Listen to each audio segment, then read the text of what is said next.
समझाया जा सकता है। ज्ञानी को भी समझा सकते हो और अज्ञानी को भी समझा सकते हो। पर एक व्यक्ति ऐसा होता है जिसको समझाया नहीं जा सकता, वो होता है अभिमानी।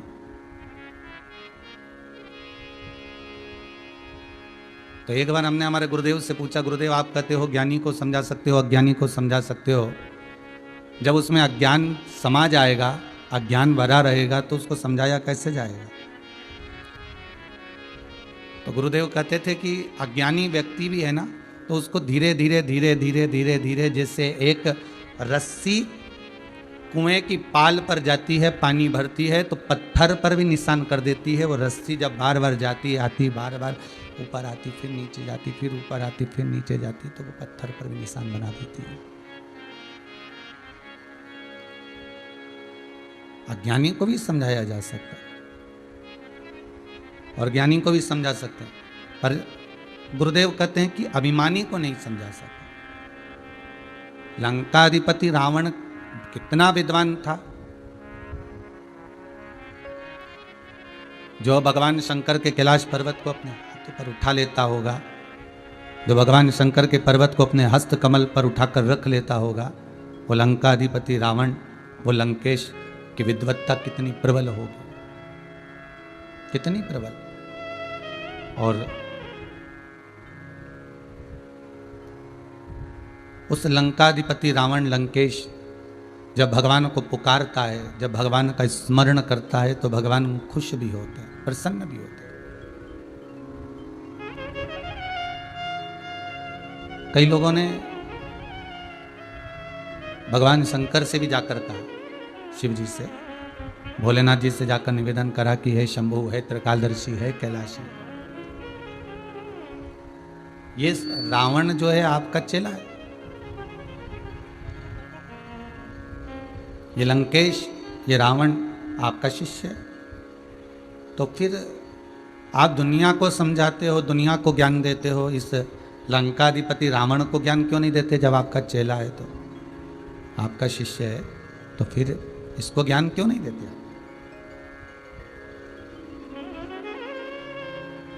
भगवान शंकर कहते हैं कि मैं समझाने को समझाऊं, मना नहीं है, पर ज्ञानी हो तो समझाऊं, अज्ञानी हो तो समझाऊं, पर जिसके भीतर अभिमान इतना भरा हुआ है, उस अभिमानी व्यक्ति को कैसे समझाया जा सकता है?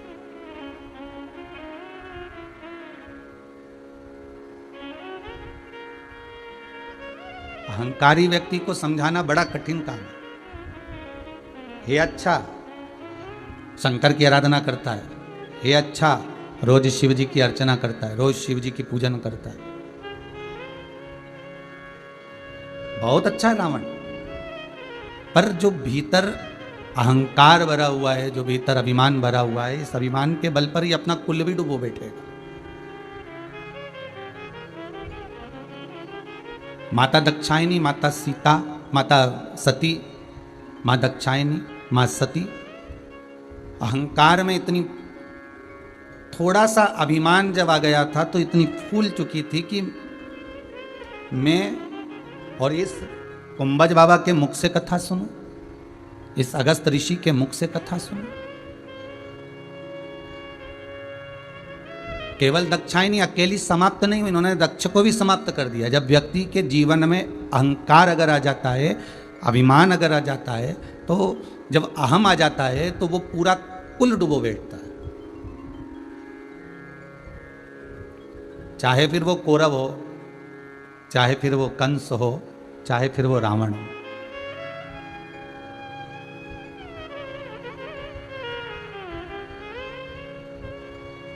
शिव महापुराण की कथा कहती है, तुम्हारे पास में कुछ हो ना हो, पर मंत्र जरूर ना, अर्थात भगवान का नाम जाप जरूरी।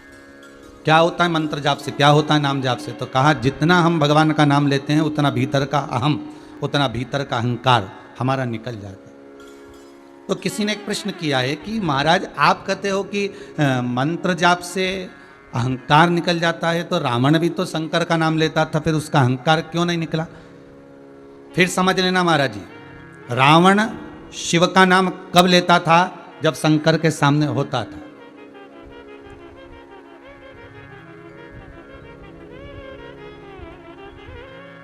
हमारे यहां पर पुष्टि मार्ग में जो ब्रह्म संबंधी जीव होते हैं, जो वल्लभ कुल बालकों से दीक्षा लिए हुए होते हैं, जो श्री जी बाबा को मानने वाले होते हैं, जो ठाकुर जी से लाड़ लड़ाने वाले होते हैं, उनको एक बात हमेशा ज्ञात कराई जाती है, एक बात हमेशा बताई जाती है। क्या बताया जाता है कि आप यदि ठाकुर जी की सेवा कर रहे हो, आप ठाकुर जी से लाड़ लड़ा रहे हो, आप ठाकुर जी का श्रृंगार कर रहे हो, और ठाकुर जी से लाड़ लड़ाने के बाद आप ठाकुर जी के सामने अपनी पोथी पाना लेकर मत बैठो।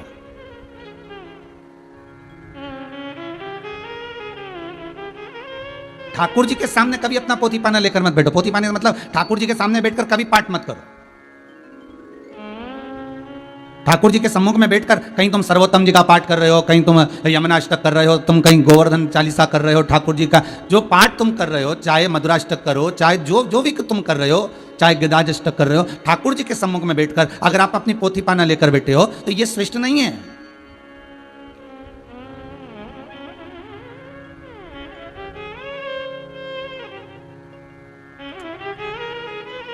एक छोटी सी लीला से भगवान ने, श्रीमद् वल्लभाचार्य जी ने इस संवाद को लिया। छोटी सी लीला से मैया लाला को दूध पिला रही है और चूल्हे पर दूध तपने रखकर आ गई है। अब मैया लाला को दूध तो पिला रही है, पर स्तनपान कराते हुए मैया यशोदा का ध्यान लाला पर नहीं है। मैया यशोदा का ध्यान उस चूल्हे पर रखे हुए अंगीठी पर, उस पात्र पर जिसमें दूध उकल रहा है, जिसमें दूध गर्म हो रहा है, मैया यशोदा का ध्यान उस पात्र पर है। थोड़ी देर बाद मैया लाला को उतारी, गोदी से नीचे चली गई पात्र को उतारने, तो लाला ने मटकियों को फोड़ दिया। 11 मटकी एक के ऊपर एक रखी हुई थी। उन 11 मटकियों में से नीचे की मटकी में कन्हैया ने लात मारी और मटकियां 11 की 11 फूट गई। श्रीमद् भागवत कथा कहती है ये 11 मटकी कौन सी हैं? ये 5 कर्मेंद्री, 5 ज्ञानेंद्री और एक मन की मटकी है। ये 11 मटकियों को तोड़ दिया गया और 11 मटकी जब फूट गई, 5 कर्मेंद्री, 5 ज्ञानेंद्री और एक मन की मटकी फूट गई, तब ध्यान में आया यशोदा जी को कि मुझसे गलती हो गई, मैं लाला को छोड़कर दूध पर ध्यान दे रही थी। इसलिए शायद श्रीमद् वल्लभाचार्य जी ने अपने ग्रंथों में, अपनी पंथ में यह वर्णन किया है जगतगुरु श्रीमद् वल्लभाचार्य जी ने कि आप जब भगवान से स्नेह करने बैठो, आप जब भगवान से लाड लड़ाने बैठो, आप जब भगवान से प्रेम करने बैठो, आप जब भगवान से स्नेह करने के लिए बैठो, उस समय पर आपका ध्यान पूर्ण तरह से भगवान में ही होना चाहिए।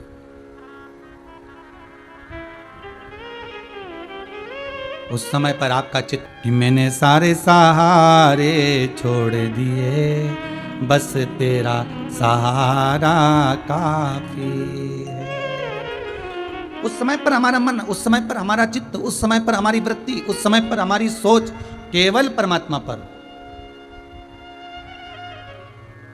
हम कई बार हवेली जी में दर्शन करते हैं, हवेली जी जाते हैं, तो वहाँ पर भी लोग सुबह सुबह के टाइम पर जब ठाकुर जी से लाड़ लड़ाने के लिए आते हैं, ठाकुर जी का दर्शन करने के लिए आते हैं, श्रृंगार का दर्शन करने के लिए आते हैं, तो वहाँ से पोथी में से पोथी उठा लेते हैं, उसी में से पाठ उठाकर और रोज ठाकुर जी के सामने पाठ करते हैं। अरे जब ठाकुर जी का टेरा डला हो तब पाठ करिए, जब ठाकुर जी के पट बंद हो तब पाठ करिए। पर ठाकुर अगर हमारे सम्मुख में है, हमारा लाला हमारे सामने है, हमारा गोपाला हमारे सामने है, हम जिससे मिलने के लिए आए हैं, जिससे हम नैन मिलाने के लिए आए हैं, जिससे हम प्रीत जोड़ने के लिए आए हैं, जिससे हम स्नेहता रखकर आए हैं, अगर उसको नहीं निहारेंगे, उसका दर्शन नहीं करेंगे और वही पाठ और स्मरण में लगे रहे और भगवान की ओर निहारा ही नहीं, तो फिर हृदय तो दुखेगा ना भगवान का भी। भगवान को भी लगेगा कि मेरे लिए इतनी दूर से आया, मेरे लिए दर्शन करने आया और पाठ में लग गया। ये पाठ तो तू बाद में भी कर सकता था, चोटी तो तुम बाद में भी कर सकते थे, दूध तो तुम बाद में भी तपा सकती थी यशोदा मैया, पर पहले तो लाला को दूध पिलाना था ना, पहले तो लाला से लाड़ लड़ाना था ना, पहले तो लाला से स्नेह करना था ना आपको। ये सब काम तो बाद में भी हो सकता है, पर प्रथम है प्रीत, प्रथम है स्नेह, प्रथम है वात्सल्यता, प्रथम है करुणाता।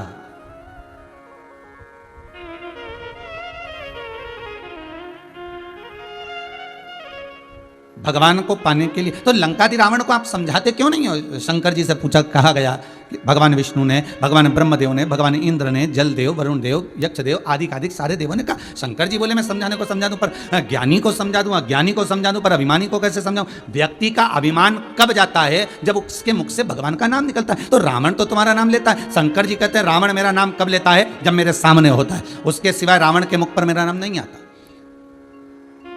उसके सिवाय लंकाधिपति के मुख पर मेरा नाम नहीं आता। संसार का मनुष्य हर पल, हर घड़ी, हर क्षण मेरा स्मरण करे।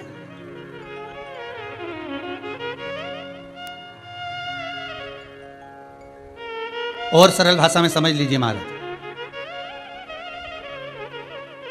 पहले के लोग तीर्थ करने जाते थे, साथ में दरी, चादर, थोड़ा खाने पीने का सामान, थोड़ा एक आध बर्तन भांडा, थोड़ी लकड़ी, कंडा, गोबरी, जो भी कुछ ले जा रहे हैं। पहले के लोग तीर्थ करने जाते थे तो बहुत सारा सामान बांध कर ले जाते थे। बोलो रे आस्था चैनल पर जितने कथा सुन रहे हो सब बोलो सही है कि गलत है रे? पहले के लोग जाते थे तो ढेरों सामग्री बांध बांध कर ले गए। पर गांव में कोई कोई व्यक्ति ऐसा करोड़पति होता था, इतना धनपति होता था, इतना पैसे वाला होता था कि वो ये बर्तन, ये दरी, ये कम्बल, ये चादर, ये खाने का सामान, ये सब कुछ लेकर जाता ही नहीं था। वो ले जाता ही नहीं। ये वस्तुएं वो लेकर नहीं जाता है। वो क्या लेकर जाता है? तो उससे पूछा कि तुम क्या लेकर जाते हो? बोलो। तो बस जेब में 2500 के नोट की अच्छी बढ़िया कड़क कड़क गड्डी को जेब में फंसाया, धोती में बांधा और वो लेकर चला गया। तो इतनी सी गड्डी से 500 के नोट की, 2000 के नोट की इस गड्डी से क्या होगा? तो कहा ये बर्तन ले जाने की ज़रूरत नहीं पड़ेगी, ये कम्बल ले जाने की ज़रूरत नहीं पड़ेगी, ये चादर ले जाने की ज़रूरत नहीं पड़ेगी, ये खाने का सामान ले जाने की ज़रूरत नहीं पड़ेगी। अगर ये गड्डी मेरे पास है, सारा सामान मेरे पास में आएगा। बोलो रे भाई सही है कि गलत है? जितने आस्था पर कथा सुन रहे हो, जितने फेसबुक यूट्यूब पर कथा सुन रहे हो, मोबाइल पर सुन रहे हो, ये सारी सामग्री ले जाओगे क्या? नहीं, बस एक 2000 के नोट की गड्डी जेब में रख लो, 500 के नोट की गड्डी जेब में रख लो और चले जाओ। फिर तीर्थ करने, फिर तो तुम जहाँ पैसा फेंकोगे तो होटल का रूम भी मिलेगा, फिर तो तुम्हारे लिए गादी तकिया लोग लेकर आएंगे, फिर तो तुम्हारे लिए लोग धन दौलत संपदा जो तुम्हें चाहिए, भोजन चाहिए भोजन, पंखा चाहिए पंखा, ऐसी चाहिए ऐसी, गाड़ी चाहिए गाड़ी, जो तुम बोलोगे वो सब तुम्हारे सामने होगा। तुम बोलोगे गुलाब जामुन खाना है तो गुलाब जामुन होगी, तुम बोलोगे कि हमको चांदी की थाली में खाना, चांदी की थाली होगी। तुम जो बोलोगे वो तुम्हारे सामने आ जाएगा। बस तुम्हारे पास में अगर गड्डी है, तुम्हारे पास में अगर नोट की गड्डी है, वो छोटी सी गड्डी तुम्हारे जेब में अगर पड़ी है तो ये सारा सामान तुमको ढोने की जरूरत नहीं है। उसी तरह जैसे पुराने समय में दो लोग होते थे, एक सामान लेकर जाते थे, एक पैसा जेब में बांध ले जाते थे और कुछ भी नहीं ले गए, टाविल पेस्ट कुछ नहीं ले जाओ तो सब मिल जाएगा, पैसा है तो सब है। उसी तरह शिव महापुराण की कथा कर रही है, अगर तुम्हारे मुख में भगवान का भजन है, ये छोटा सा मंत्र जाप, छोटा सा नाम जाप, छोटा सा स्मरण श्री शिवाय नमस्तुभ्यम या राम नाम, कृष्ण नाम, शिव नाम जो तुम जप सकते हो, तुम्हारे पास में अगर भगवान के नाम की गड्डी है तो तुम्हें कुछ भी लेकर नहीं जाना। वैसे भी जाते समय क्या लेकर जाओगे, अंतिम समय में क्या ले जाओगे, सब यहीं छोड़कर जाओगे।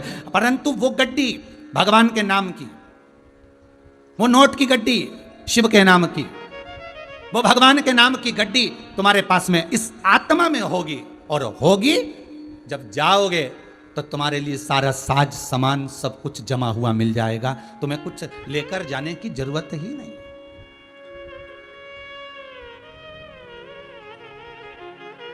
पहले की माताएं और आज की माताओं में अंतर है।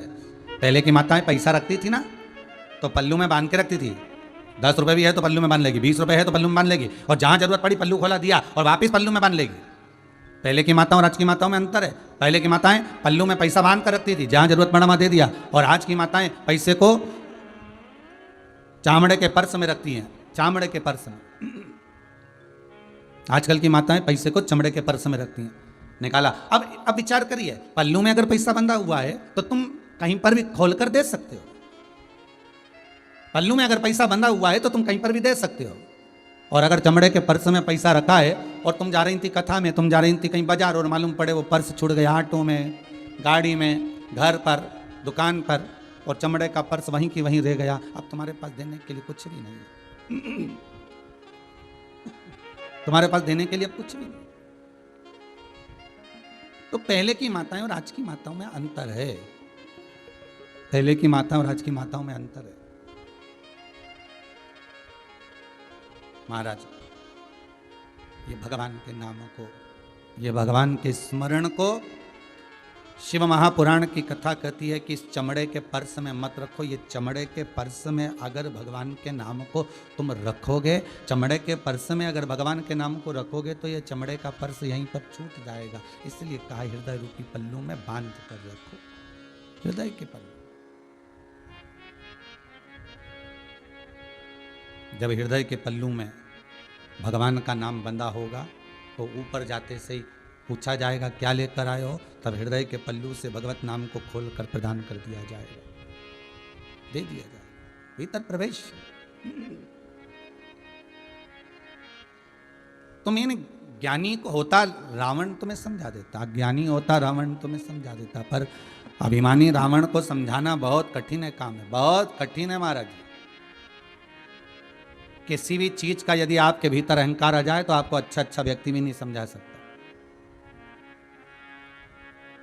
तो भगवान क्या समझा, मैं नहीं समझा। शिव पुराण कह रही है, पार्वती मैया शिव जी के साथ में विराजमान हुई। कार्तिकेय बाबा ने तारकासुर का संहार करा। तारकासुर के 3 पुत्र थे, तारकाक्ष, विदुन्माली और कमलाक्ष। ये 3 पुत्र तारकासुर के हैं। और इनके मन में एक बात आ गई, इनके मन में एक भाव आ गया कि हमारे पिता तारकासुर का संहार कार्तिकेय जी ने करा, अगर हम कार्तिकेय जी से युद्ध करने के लिए जाएंगे, विवाद करने के लिए जाएंगे तो अच्छी बात नहीं होगी। एक काम करते हैं, अपन तीनों तारकाक्ष, विदुम्माली, कमलाक्ष की अपन तीनों एक काम करते हैं कि पहले भगवान से तप कर कर वर प्राप्त कर लेते। हम आपसे भी कहते हैं, कोरोना जैसी महामारी से, वायरस से बचने का सबसे सुंदर तरीका है कि घर में बैठकर शिव महापुराण की कथा सुनो, भगवत नाम कर जाप करो, भगवत स्मरण करो, भगवत कीर्तन करो, भगवत मंत्र में डूब जाओ, भगवत नाम में डूब जाओ। आप भगवत स्मरण में डूबे रहो। सत्य बताना, ईमानदारी से बोलना। रे भाई, जितने लोग कथा सुन रहे हो टीवी पर, एक एक हृदय से कहना, 7 दिन पहले आपकी चित्तवृत्ति में कोरोना वायरस इतना फैल रहा है, इतना फैल रहा है, इतने लोग मर रहे हैं, ऐसा हो रहा है, वैसा हो रहा है, ऐसा बताया जा रहा है। बार बार रह रहकर कहीं हॉस्पिटल की सूचना आ रही थी, बार बार रह रहकर किसी के मरने की सूचना मिल रही थी, बार बार रह रहकर किसी ना किसी तरह की खबर तुम्हारे पास आ रही थी। पर जब से तुमने अपना मन शिव महापुराण की कथा में 2 बजे से लेकर 5 बजे तक लगाया, शंकर की कथा में इस मन को यदि आपने लगा दिया तो आपको 7 दिन में यह भान नहीं हुआ होगा कि कौन गया, कौन आया, क्या हो रहा है, क्या नहीं हो रहा। अब आपको ऐसा लग रहा होगा कि कोरोना वायरस अब धीरे धीरे समाप्त हो रहा है, ऐसा लग रहा है जैसे कम हो गया। वायरस कम नहीं हुआ, कोरोना महामारी अभी कम नहीं हुई है, वायरस उतनी जगह पर है, उतना ही फैल रहा है। बस आपकी बुद्धि को आपने वहां से हटाकर भगवान के चरणों में छोड़ दिया, आपकी चित्तवृत्ति को आपने परमात्मा के चरणों में ले जाकर लगा, आपने अपने मन को, अपने भाव को, अपने हृदय को भगवान के चरणों में ले जाकर छोड़ दिया। बस इस मन को भगवान तक तुम रमा दो, सब दूर से हटाकर इस मन को भगवान के चरणों में ले जाकर जब हमने छोड़ा, सब दूर से हटाकर इस मन को जब हमने भगवान के चरणों में ले जाकर लगा दिया, तो फिर हमारा मन कहीं गया ही नहीं, फिर हमारा मन कहीं विचलित ही नहीं हुआ, भटका ही नहीं, सब दूर से मन हट गया। अब आपको लग रहा है कि कोरोना वायरस कम हो गया है, जब 7 दिन से आप कथा सुन रहे हो ना, तो आपको ऐसा लग रहा है आपको ये बीमारी नहीं है, कुछ भी बीमारी दिख ही नहीं रही। अब तो लोग बढ़िया होते जा रहे हैं, अब तो ऑक्सीजन की भी कमी नहीं पड़ रही, अब तो पलंगों की भी जरूरत नहीं पड़ रही है, अब तो जहाँ देखो वहाँ पर पलंगवन भी मिल रहा है, सब कुछ हो रहा है। तो अब तो क्योंकि तुम्हारी बुद्धि में शंकर समा गया, तुम्हारी बुद्धि में शिव आकर बैठ गया, तुम्हारी बुद्धि में भगवान शंकर स्वयं आकर बैठ गया।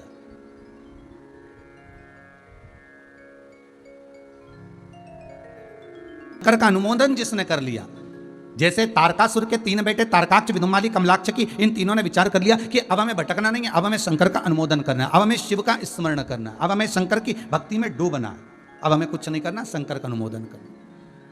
तो उन्होंने शंकर का अनुमोदन करना प्रारंभ करा। तो इतने में तारकाक्ष के मुख से निकल गया, तारकाक्ष बोला कि अगर अपन शंकर का अनुमोदन करेंगे तो शंकर के पुत्र कार्तिकेय ने तो हमारे पिता को मारा, अच्छा लगेगा क्या? तो अपन उनका अनुमोदन नहीं करते, अपन ब्रह्मा जी का अनुमोदन करते। फिर वो ब्रह्मदेव का अनुमोदन करने लगे। ब्रह्मा जी प्रकट हो गए, मांगो तुम्हें क्या चाहिए, तुम्हें क्या प्रदान किया जाए। तो उस समय पर तारकाक्ष, विदुमाली, कमलाक्ष की तीनों ने कहा आप हमें अगर देना चाहते हो तो पहला वर तो ये दे दो कि हम मरे ही ना। फिर वही वाली बात आ गई, बादाम खाओगे तो भी मरोगे, बादाम नहीं खाओगे तो भी मरोगे, काजू खाओगे तो भी मरोगे, काजू नहीं खाओगे तो भी मरोगे, रोटी खाओगे तो भी मरोगे, रोटी नहीं खाओगे तो भी मरोगे। ठीक है, मरना निश्चित है, पर यह नहीं कि हम जानबूझ कर मर जाए,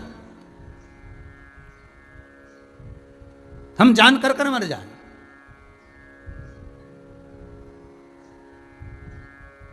किस लिए?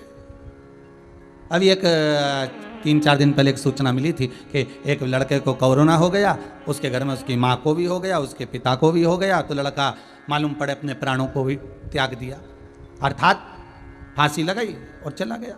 ऐसे मरने से सुख का भान नहीं है महाराज। आप थोड़ा शास्त्र तो उठाओ। द्रौपदी के 5 पुत्र युद्ध के मैदान में मर गए, द्रौपदी के 5 पुत्र सोते हुए पलंग पर मर गए, अश्वत्थामा ने मारा था,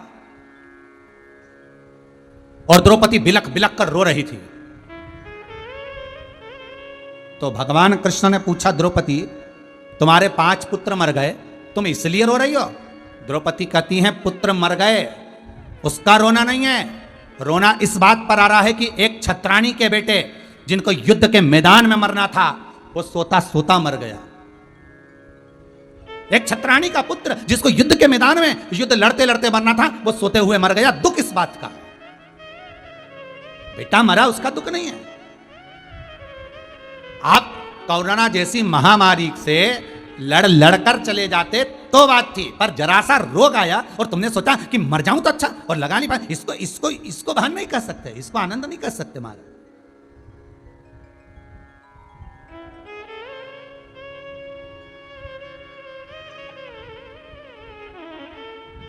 हमारे वो भगत बहुत अच्छा भगत भजन गावे कि कर लूंगा 2 बात मैं उस काल के आगे, और काल क्या करेगा महाकाल के आगे। महाराज जब युद्ध का समय आ जाए, भले तुम में इतना बल ना हो, भले तुम में इतना दम ना हो, भले तुम में इतनी प्रबलता ना हो, पर फिर भी डटे रहना।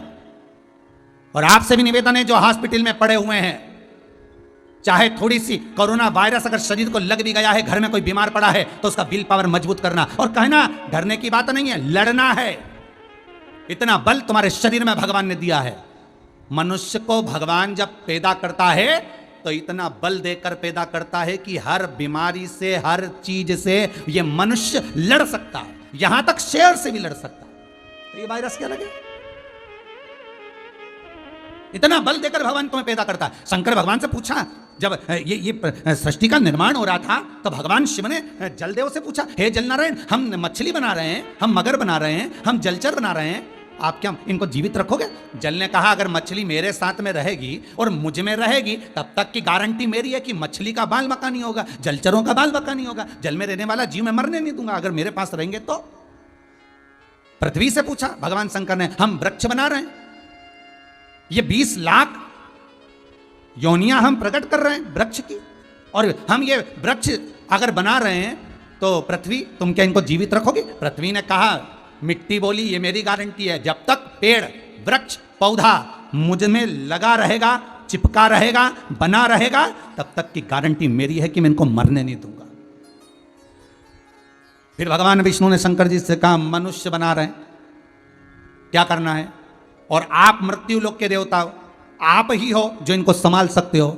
हम ब्रह्म लोक में रहते हैं, ब्रह्मा वैकुंठ में रहते हैं भगवान विष्णु, और आप रहते हैं मृत्यु लोक में। केवल एक आप ऐसे हो जो मृत्यु लोक में रहकर आप संभाल सकते हो, नीचे की नीचे आप संभालो।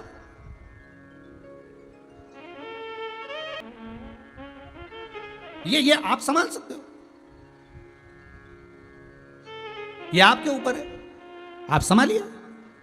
तो शंकर भगवान ने कहा अगर आप मनुष्य बना रहे हो, और अगर मनुष्य जब उसको दुख आए, तकलीफ आए, कष्ट आए, अगर वो मुझसे लगा रहेगा, शंकर जी कह रहे हैं, तो उसका बाल बांका नहीं होने दूंगा, ये भी पक्का है। पृथ्वी कहती है वृक्ष मुझसे लगा रहेगा तो मैं सूखने नहीं दूंगी, उसको पानी कहीं से भी ला कर दूंगी, उसको जीवित रखूं। जल कहता है मैं मछली को मरने नहीं दूंगा, और शिव कहते हैं मैं मनुष्य को डिगने नहीं दूंगा। बस मुझसे लगा होना चाहिए, मुझसे वंचित ना हो।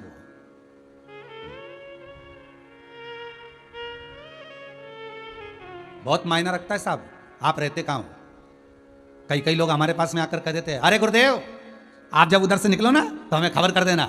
हमने पूछा क्यों? अरे रेलवे स्टेशन के पास में मकान है, बिल्कुल लगा हुआ। ओहो,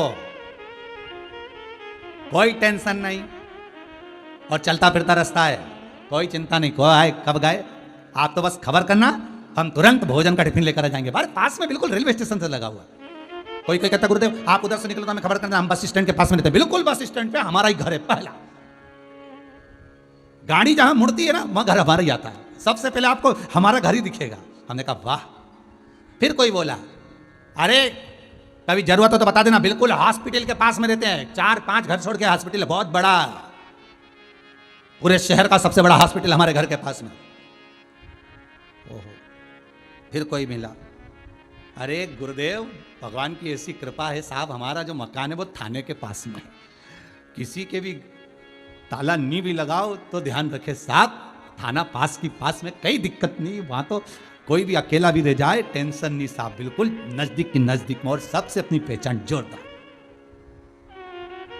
कितना जरा सा हॉस्पिटल के पास में रे तो अहंकार आ गया, जरा सा रेलवे स्टेशन के पास रे तो अहंकार आ गया, जरा सा बस स्टैंड के पास में रे तो अहंकार आ गया, थाने के पास में रे तो अहंकार आ गया। कितना अभिमान, केवल उसके पास में रह रहे हो तो इतना अहंकार है, तो परमात्मा के पास में रहोगे तो भी तो तुम्हारे भीतर अहंकार आना चाहिए कि मैं उस परमात्मा के भजन से जुड़ा रहता हूं, मैं शिव महापुराण से जुड़ा रहता हूं, मैं शंकर के करीब में रहता हूं, शंकर मेरे पास में रहता है, मैं राम नाम जपता हूं, राम मेरे करीब में रहता है, मैं राधा नाम कीर्तन में जाता हूं, मैं कृष्ण नाम का स्मरण करता हूं, मैं भगवान का भजन करता हूं, मैं शिव महापुराण की कथा सुनता हूं। यह अहम तुम्हारे भीतर होना चाहिए, मैं शंकर के पास में रहता हूं। और जैसे आप कर रहे हो कि थाने के पास में घर है, कोई बाल बांका नहीं हो सकता, रेलवे स्टेशन के पास घर है, तुरंत कोई भी बात हो तुरंत मैं सामने आ जाऊंगा, बस स्टैंड के पास घर है तुरंत मैं सामने आ जाऊंगा। उसी तरह भगवान कहता है कि तू मेरे करीब में रहेगा और तुझे जहां दुखाया मैं भी निकल कर सामने आ जाऊंगा। यह मन में भाव होना चाहिए कि परमात्मा हमारे सम्मुख में आ जाए, भगवान हमारे सम्मुख में पहुंच जाए।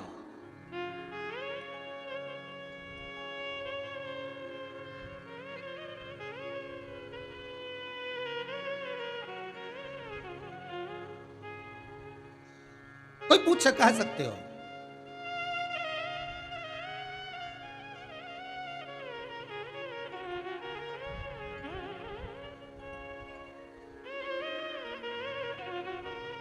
कहीं कहीं का लोग हमसे भी पूछता है तुम कहाँ रहते हो, हमने कहा जहाँ पर नमक सीहोर में आना, और जहाँ सबसे ज़्यादा अटाला गाड़ियाँ पड़ी हो, जो 4 व्हीलर गाड़ी कहीं नहीं चल रही हो, और बहुत सारी 4 व्हीलर गाड़ियाँ ढेर सारी सामने खड़ी हो जो कोई नहीं चला रही हो, उनमें ना इंजन हो ना टायर हो ना कुछ हो, वहीं उसके ठीक सामने जहाँ 15-20 अटाला गाड़ी खड़ी मिल जाए वहीं हमारा घर है, बस पहचान जाना वही। तो क्या बताओ, लोगों के घर के सामने तो शोरूम होता है, तुम्हारे यहाँ अटाला गाड़ी है? गुरु जी तुम्हारे घर के सामने? हाँ हमारा घर ऐसी जगह है। भगवान भी रोज सुबह से उठकर यही बताता है कि ये गाड़ी दुनिया के लोग नहीं चला रही है, गाड़ी मैं चला रहा हूँ। इसलिए शंकर जी ने ऐसी जगह ले जाके बिठा दिया, ये अटाला गाड़ियों के सामने सम्मुख में ये कोई नहीं चला रहा। हर व्यक्ति अपने अपने काम में लगा रहा, हर व्यक्ति अपनी अपनी जगह लगा रहा। किसी को नहीं मालूम था कि सेकंड लहर, दूसरी लहर इतनी भारी आएगी और इतनों को निपटा कर चली जाएगी। किसी के पास इतनी व्यवस्था नहीं थी, व्यवस्था तो केवल मेरा देव अधिदेव महादेव संभाल रहा था। कैसे संभाल रहा था वो ही जानता है साहब। वो तो ये भगवान को धन्यवाद देना कि थोड़े चले गए, पूरे नहीं, नहीं तो ये लहर में ना जाने कितने और निपट जाते। कोई नहीं संभाल पा रहा था, ना हॉस्पिटल में व्यवस्था दिख रही थी, ना ऑक्सीजन की व्यवस्था दिख रही थी, ना वेंटिलेटर की व्यवस्था दिख रही थी, ना दवाई की व्यवस्था दिख रही। अगर व्यवस्था कर रहा था तो मेरा देवाधिदेव महादेव कर रहा था, मेरा शंकर संभाल रहा था, ये त्रिलोकी का नाथ, ये त्रिकालदर्शी संभाल रहा था। हर पल, हर घड़ी, हर क्षण सामने खड़ा हुआ था। चारों तरफ भय, चारों तरफ। वो तो ये शिव महापुराण की कथा राजगरिया परिवार को धन्यवाद दूंगा, इन्हें चालू करा दी तो लोगों का मन हट गया और लोगों का ध्यान इस बीमारी से हटकर कथा में लग गया। और कथा में लग गया तो अब इनको लग रहा है कि बीमारी समाप्त हो गई, अब ये बीमारी गई, अब बीमारी चली गई, तो इनके मन से वो भय चले गया। ये शिव ने बड़ी कृपा करी है, ये शंकर ने दया करी, ये करुणा सागर शिव की दया है।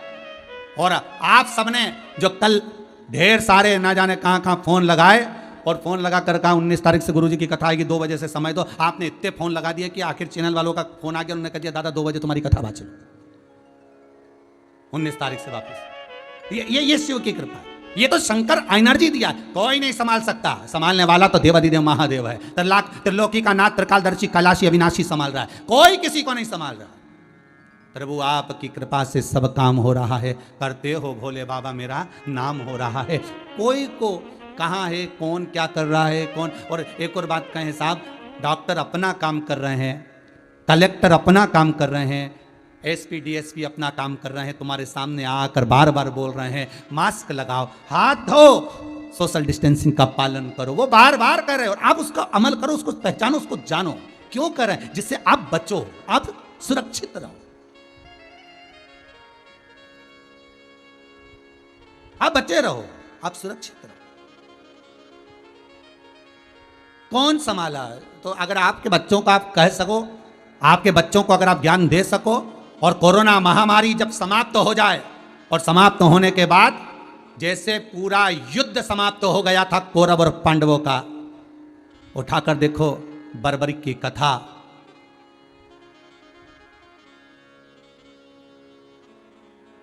उठाकर देखो।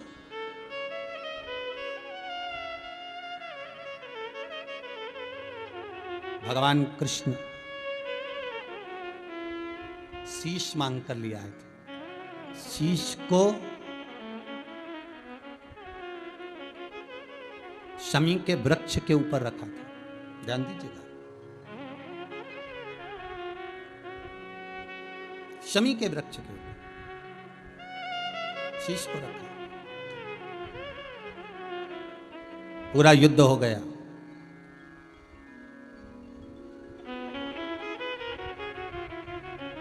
और युद्ध समाप्त होने के बाद भगवान कृष्ण ने अर्जुन से कहा जाओ जरा वो शीश उतार के लाओ।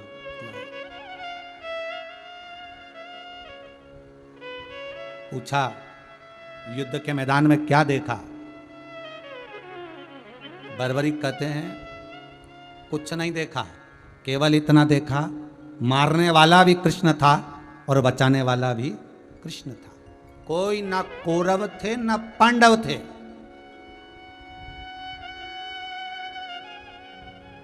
ना कौरव ना पांडव, मारने वाला भी कृष्ण था और बचाने वाला भी कृष्ण था। भगवान कृष्ण ने कह दिया तुम हमें पहचान गए, इसलिए तुम्हारा नाम श्याम होगा, और लोग तुम्हें खाटू धाम में पूछेंगे। वही खाटू, जैसे भगवान ने पूछा कि कौन मार रहा था, कौन बचा रहा था, क्या देखा, और बर्बरिक ने कह दिया कि कृष्ण बचा रहे थे, कृष्ण ही मार रहे थे। आपके बच्चे जब कोरोना बीमारी समाप्त हो जाएगी, 2-4-8 साल निकल जाएंगे, जब आप अपने बच्चों को ज्ञान दोगे, समझाओगे ऐसी बीमारी आई थी, ऐसी बीमारी आई थी, तो बच्चे पूछेंगे कौन बचा रहा था, उस समय कौन सामने आया था। तो बच्चों को कहना पड़ेगा केवल बचाने वाला एक ही था, त्रिलोकी का नाथ, मेरा विश्वनाथ, मेरा शंकर, मेरा कुबेर भंडारी, मेरा शिव, उसके सिवाय कोई नहीं था। दुनिया मरती जा रही थी और शंकर अमृत बरसाते जा रहा था। दुनिया अपना काम, कोई नहीं था, मारने वाला भी वही था और बचाने वाला भी वही था।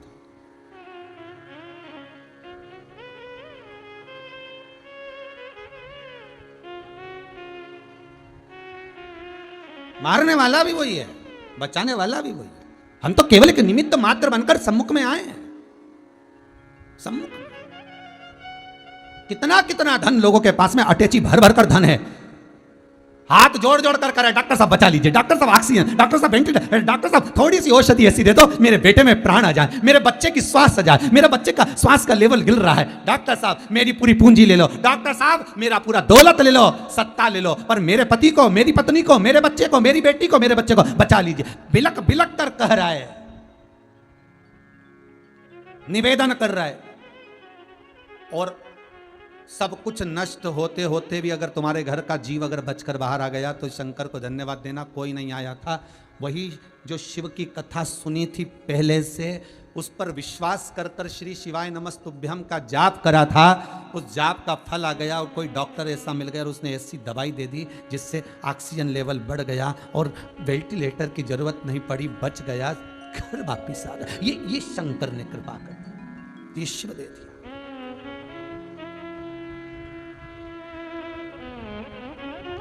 पार्वती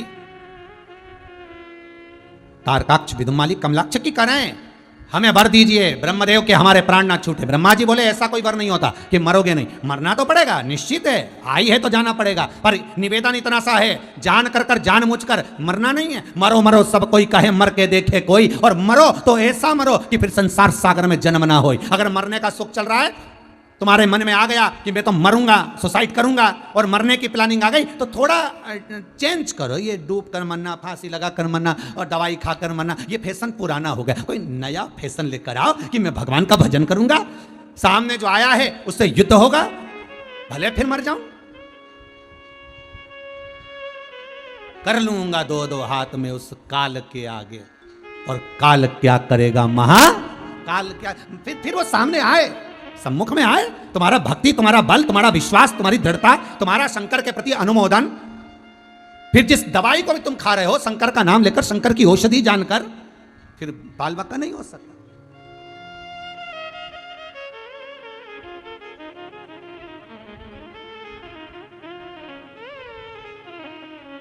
तुम ले उसका नाम, फिर देखो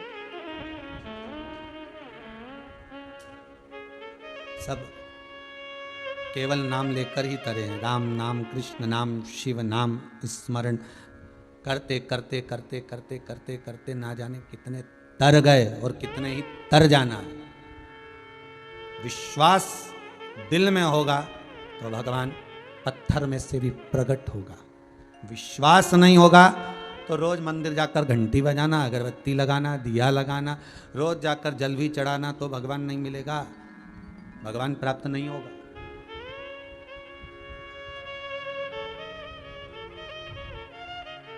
विश्वास है। कितना सुंदर है राम जी तुलसीदास जी मथुरा घूमने को आए तो गोवर्धन पर्वत पर गए, गिरिराज बाबा का दर्शन करने गए, तो तुलसीदास जी ने प्रणाम नहीं करा। तुलसीदास जी ने पूछा क्यों ना कर रहे हो, प्रणाम करो, ये ठाकुर जी हैं। कि नहीं, इनके हाथ में धनुष बाण नहीं है, धनुष बाण लेंगे तो मैं प्रणाम करूंगा। भगवान कृष्ण को धनुष और बाण लेना पड़ा अपने भक्त के लिए। अगर विश्वास है तो परमात्मा तुम्हारे लिए किसी भी रूप में आ सकता है साहब। तुम उसको पुकारो, तो उसको दिल से बुलाओ, आप दिल से एक बार उसका विनय करो, निवेदन करो, आएगा। मेरा मन कहता है आज अगर राजगरिया परिवार कथा करवा रहा है तो इनके मन में एकदम ये बात नहीं आई, राजगरिया परिवार के बच्चों के मन में या इनके माता पिता के मन में बात रही होगी, या धर्मपत्नी के मन में, या ये तीनों भाई हैं या बहुएं हैं, या इनके मन में कहीं ना कहीं कुछ दिन पहले बात मन में आई होगी। एक बार शंकर की कथा करवाई जाए, शिव की कथा मन में आई और इनने मन में आकर फिर कहीं फोन करा होगा आशीष जी को, बात हुई होगी और ये कथा मिल, तो ये शिव की कृपा ही तो है। तुम्हारे मन में आया और भगवान ने दिया। कितना सुंदर बात है महाराज। शिव महापुराण की कथा कल्प वृक्ष कही गई है। कौन सा वृक्ष है? कल्प वृक्ष। एक ऐसा वृक्ष जिस वृक्ष के नीचे जो मांगो वो हो जाता है, जो मांगो। जैसे एक व्यक्ति को नहीं मालूम था कि ये कल्प वृक्ष, बेचारा जाते जाते रात हो गई तो वहीं पेड़ के नीचे सो गया। पेड़ के नीचे सोया तो उसके मन में आया, है भगवान कितना घना जंगल है, इतना घना जंगल है, थोड़ा सा भी प्रकाश नहीं है, प्रकाश कहीं से हो जाए तो अच्छा। इतनी देर में पास के जंगल में आग लग गई, इसके यहाँ प्रकाश हो गया। थोड़ी देर बाद इसके मन में आया, है भगवान बड़ी भूख लग रही है प्रभु, कहीं से भोजन आ जाए। इतने में चांदी की थाली में भोजन आ गया, इसने कर लिया। इसके मन में आया आखिर ऐसा क्या हो रहा है कि मेरे पास अपने आप सामान आते जा रहा है, जो सोचो वो पूरा। इसको नहीं मालूम कि कल्प वृक्ष के नीचे बैठा है। इसको नहीं मालूम कि कल्प वृक्ष है जिसके नीचे वो बैठा हुआ है। भोजन आ गया, उसने भोजन कर लिया। फिर थोड़ी देर बाद मन में आया, सो रहा था, सोते सोते मन में आया, अगर मैं सोया और शेर आ गया और मुझे खा गया तो? इतनी देर में शेर भी आ गया, इसे निपटा के भी चले गया, क्योंकि कल्प वृक्ष के नीचे बैठा। शंकर और सती, शंकर और दक्षायनी भी कल्प वृक्ष के नीचे बैठे थे। कुंभज बाबा के यहां कथा सुनने गए थे, और कुंभज बाबा के यहां कथा सुनते सुनते शिव जी के मन में आया मुझे राम का दर्शन होना चाहिए, तो राम का दर्शन हुआ। और सती के मन में आया ऐसा शरीर पाने से तो अच्छा कि मैं जलकर भस्म हो जाऊं, तो सती जलकर भस्म हुई। कल्प वृक्ष। शिव महापुराण की कथा यदि आप श्रवण कर रहे हो, भले टीवी चैनल के सामने बैठकर सुन रहे हो, भले आप मोबाइल पर सुन रहे हो, जिस भाव से आप कथा सुन रहे हो, आपके मन में जो कामना होगी शंकर वो पूरी करेंगे। इसलिए फिर निवेदन कर रहा हूं, 7वें दिन की कथा है, तुम्हारे मन में यह कामना करना कि यह कोरोना महामारी समाप्त हो, जग का कल्याण हो, विश्व का कल्याण हो, मेरा भारत देश, मेरा विश्व फिर उन्नति की सीढ़ी पर आगे बढ़े। और बाबा ऐसी कृपा करना, हम सबका स्वास्थ्य अच्छा रखना। अभी भगवान से धन भले मत मांगना, क्योंकि स्वास्थ्य अच्छा रहेगा तो धन तो बाबा खूब दे देगा, क्योंकि पेट भरने की जवाबदारी उस परमात्मा की है। तुम्हें चिंता नहीं करना। अरे पैदा हुए थे तो कौन सी नौकरी करने गए थे रे? अरे ओ भैरू, कौन सी नौकरी करने गए थे? पैदा होने के बाद सर्विस करने गए थे क्या? नौकरी करने गए? यह भी भगवान ने अहंकार तोड़ा है। अपना अपना घर छोड़कर मुंबई, पूना में, दिल्ली में खूब जॉब में लगे थे। फुर्सत नहीं है मम्मी, 1 मिनट की फुर्सत नहीं है मम्मी। हाय मम, हाय डेट। अब बड़े गांव के अंदर डेट, पंखा भी ना मिल रहा हो, आम के पेड़ के नीचे कैरियां लटक रही है। अरे फुर्सत नहीं मिल रही थी। मम्मी टाइम नहीं है, मम्मी फुर्सत नहीं है, मम्मी। मम्मी बोले रे बेटा सियोर वाला महाराज की कथा आ रही है, सुन लिया करो थोड़ा सा। बहू से कह दिया अरे टाइम नहीं है, वो खुद जॉब में है, वो मैं खुद जॉब में, मैं खुद कमाने में, मैं खुद कमाने में, ये किसको फुर्सत है, कौन को मालूम है। अरे मम्मी बस समय नहीं है, बस फालतू की बात मत करो तुम तो, आप सुन लेती हो ना, बस बहुत है। अभी टाइम नहीं, टाइम नहीं, टाइम नहीं। और भगवान ने ऐसा टाइम दिया, 2 साल लगा दिया। आपने अपने घर से काम करो ना, पड़ा रहो, जाओ पड़े रहो।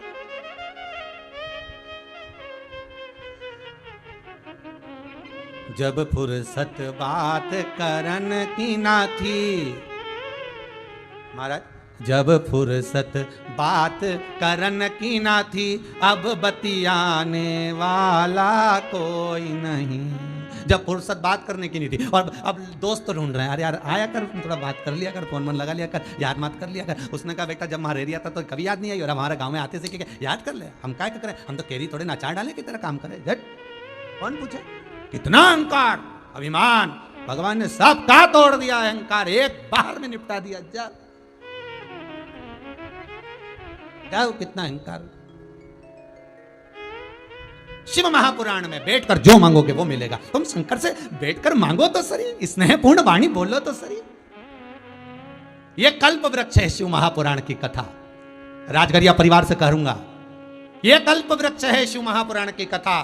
इसके नीचे बैठकर तुम जो मांगोगे, इस कथा के सामने, भले टीवी पर कथा सुन रहे हो, भले मोबाइल पर सुन रहे हो, दिल से जो मांगोगे बाबा पूरी करेगा। ये पक्का है, जरूर करेगा। बस दिल से मांगना, दिखावे से नहीं।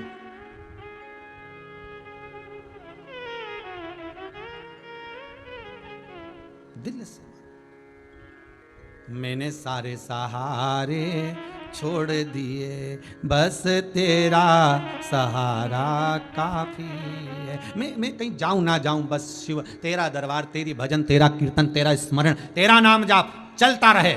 और निवेदन करूंगा, शिव तत्व में है क्या, समझने के लिए पूरी जिंदगी निकल जाएगी लोगों की, कि शंकर के इस नाम स्मरण में है क्या, श्री शिवाय नमस्तुभ्यम में है क्या, ओम नमः शिवाय में है क्या, महामृत्युंजय मंत्र में है क्या, शंकर के शिवलिंग में क्या समाहित है, शंकर की जलाधारी में, इस गंगा में क्या समाया है। लोगों की पूरी जिंदगी निकल जाती है उसको समझने में।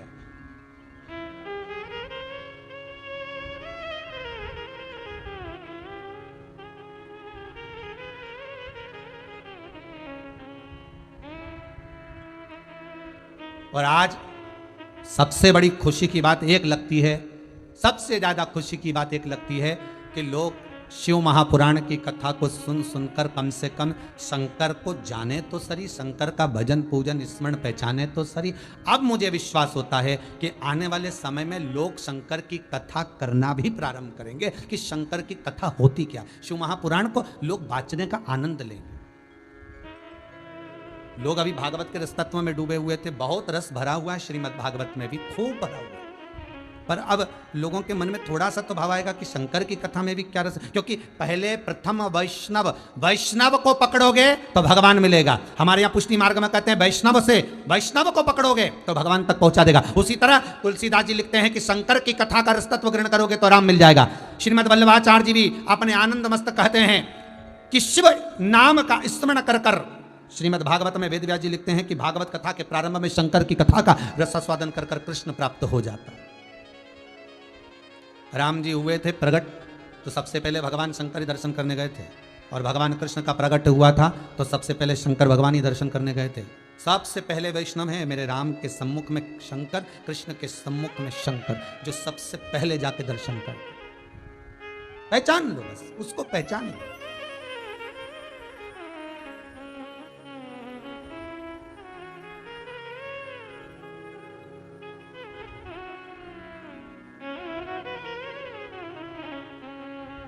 मेरे शंकर को जब जिस पल, जिस घड़ी, जिस क्षण आप जान गए, बस शिव सम्मुख आ गया, शिव सम्मुख आ गया। नैन लड़े त्रिपुरारी से मैं उनकी हो गई, मेरे मन में नहीं है धीरे सखी मैं काशी जाऊंगी। ये चित्त, ये वृत्ति, ये मन भगवान में जब रम जाएगा तब भगवान को पाने में देरी नहीं लगेगी, बहुत जल्दी परमात्मा मिलता है।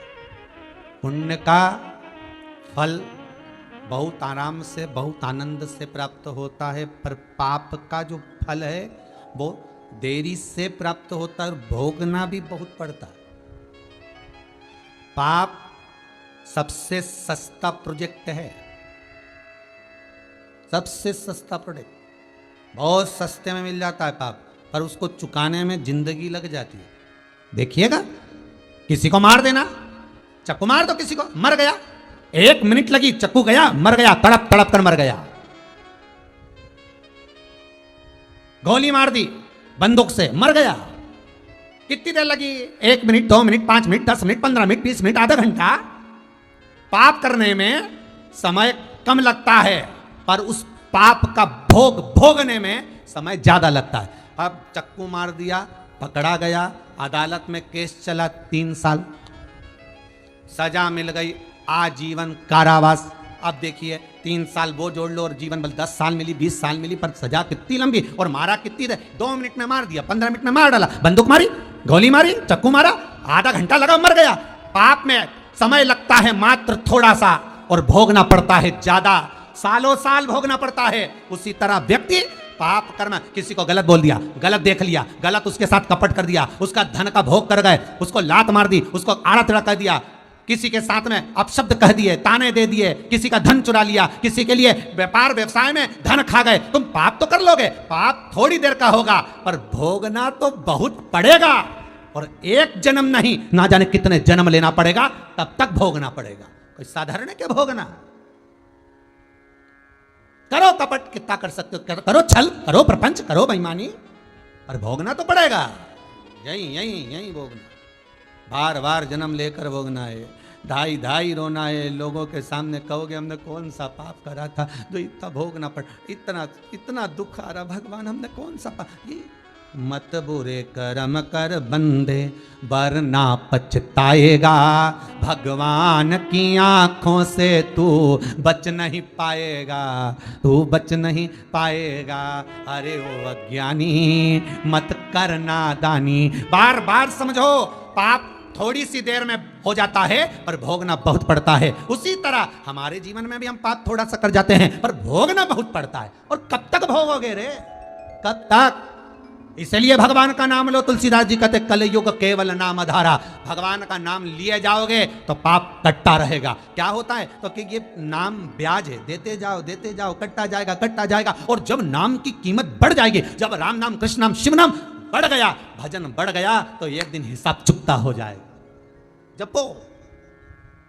कोई बीमार पड़ा है, श्री शिवाय नमस्तुभ्यम जपो।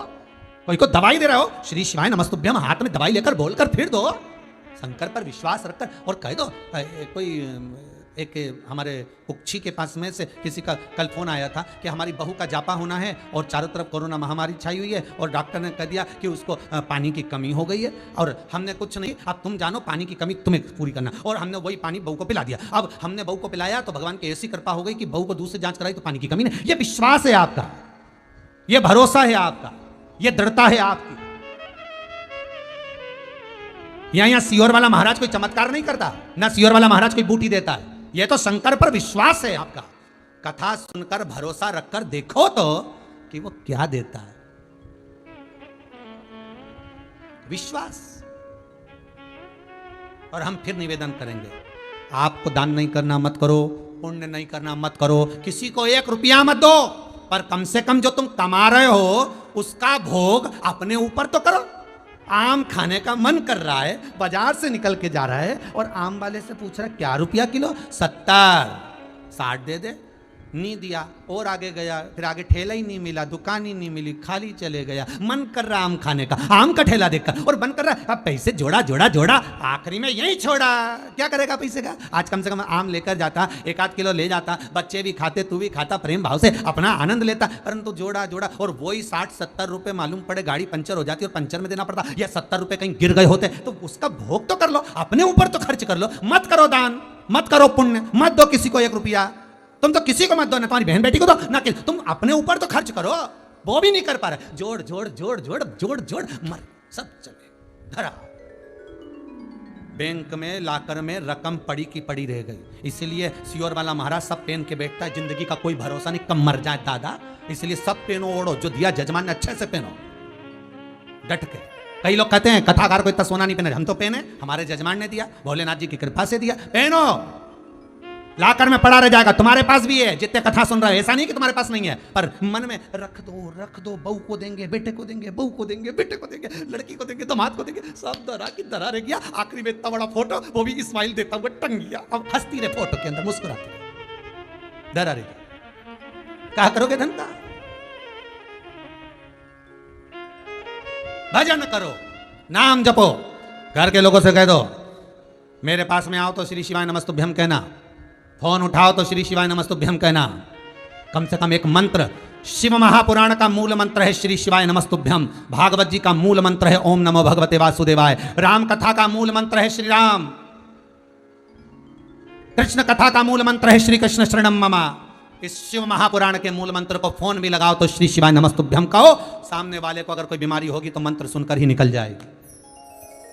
बात करो तो श्री शिवाय नमस्तुभ्यम का सोते समय, रात को सोने जाओ तो श्री शिवाय नमस्तुभ्यम बोल कर जाओ। घर के लोगों से कह दो जब मैं सोने जाऊं तो श्री शिवाय नमस्तुभ्यम का एक बार सब बोलना साथ में और फिर सोने के लिए जाना। बाबा चाहेगा तो कल्याण करेगा, रोग नहीं गिराएगा। आप उस पर विश्वास करो, भरोसा करो।